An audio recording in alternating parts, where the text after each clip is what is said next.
Les amis, il n'y a pas si longtemps, j'avais posé un sondage sur ma chaîne YouTube pour savoir quelle voiture vous auriez aimé revoir sur ma chaîne. Et sans grande surprise, c'est la Dacia qui est arrivée largement en tête. Donc aujourd'hui, je suis avec ma Dacia. On va s'intéresser un petit peu à son comportement tout-terrain, voir comment elle se comporte dans les chemins, voir si elle se conduit bien au niveau de la direction, des amortisseurs, des freins, ce genre de choses. Et puis je vais en profiter pour essayer de capturer des belles images aussi. J'en profite pour vous demander ce que vous pensez de ce genre de contenu, ce genre de format de vidéo. Est-ce que vous aimez bien ça ou est-ce que vous préférez un autre format sur ma chaîne? Dites-le moi en commentaire. Je tiens à vous préciser aussi que ça y est, j'ai ma page Instagram qui est liée à mon compte. Donc c'est JZ Motors 20. Je vous mets le lien également en description. N'hésitez pas à aller y jeter un œil et puis à follow si le cœur vous en dit. Et puis c'est parti, let's go pour la vidéo.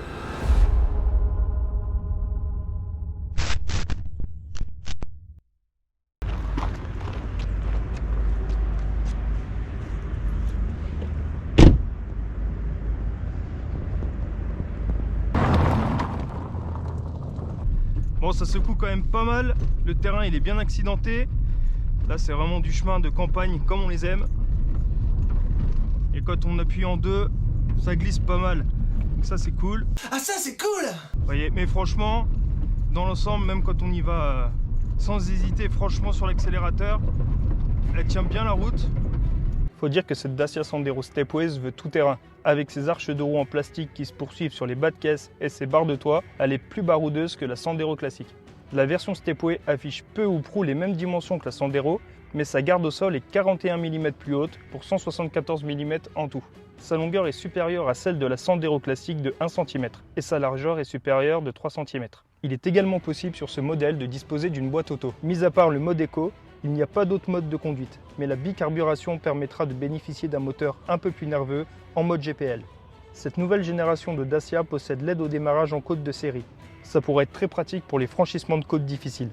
Les protections de la carrosserie font plaisir, à la fois pour affronter la ville ou comme ici, les projections de gravier en campagne. On a le système anti-patinage qui se met en marche et on sent qu'il fonctionne bien, efficace.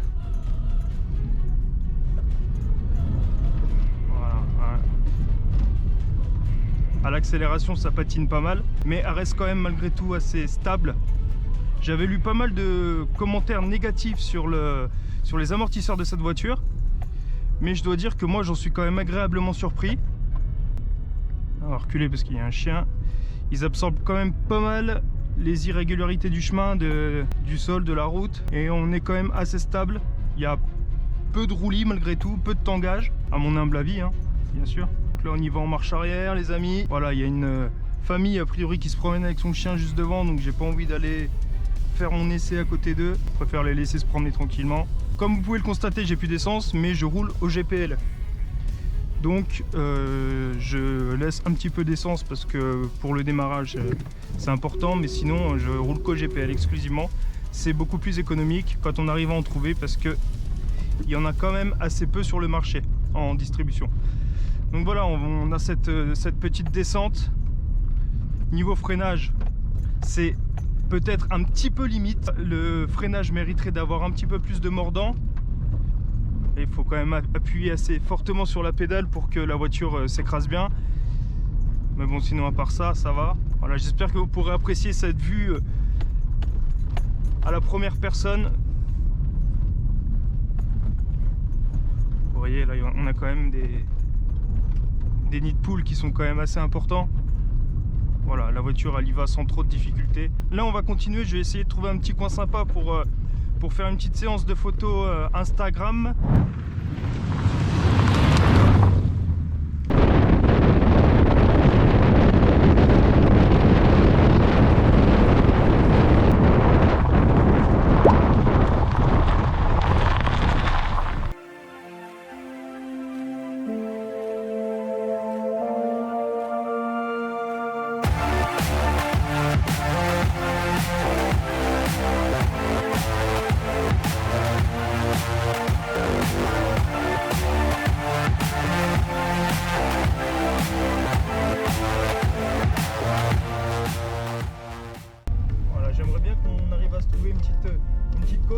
Tenter un franchissement, voir un peu quel genre d'obstacle elle est capable de passer.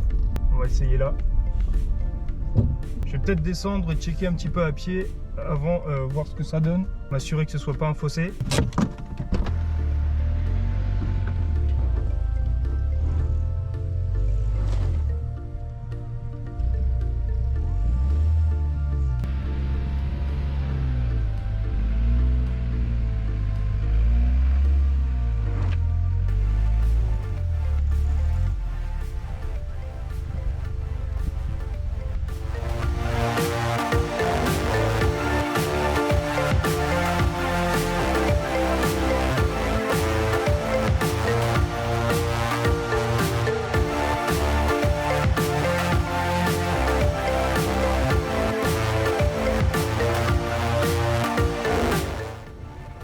voilà les amis, bilan de cette vidéo, je trouve que franchement elle se comporte bien dans les chemins.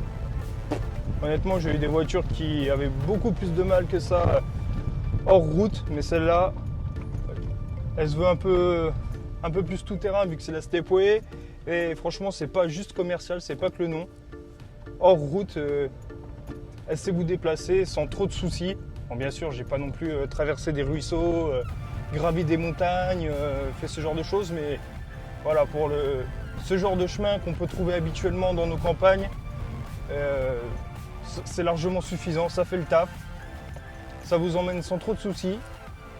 Donc pour aller aux champignons dimanche, ça fera le job. Vous pouvez y aller sans problème. Donc si cette vidéo vous a plu les amis, écoutez, comme d'hab, n'hésitez pas à me le faire savoir dans les commentaires, à poser un like et à vous abonner à la chaîne. On est bientôt 1200, donc c'est vraiment sympa. Je suis super heureux. Je pensais pas que ma chaîne arriverait un jour à un tel nombre d'abonnés. Franchement, je pensais que je me serais largement découragé avant. Mais on y est. Et ça motive pour continuer pour la suite. Donc voilà, écoutez, je vous laisse ici. Je vous ai dit, n'hésitez pas à vous abonner, à liker. Et puis on se retrouve vite pour une prochaine vidéo. Allez, à plus!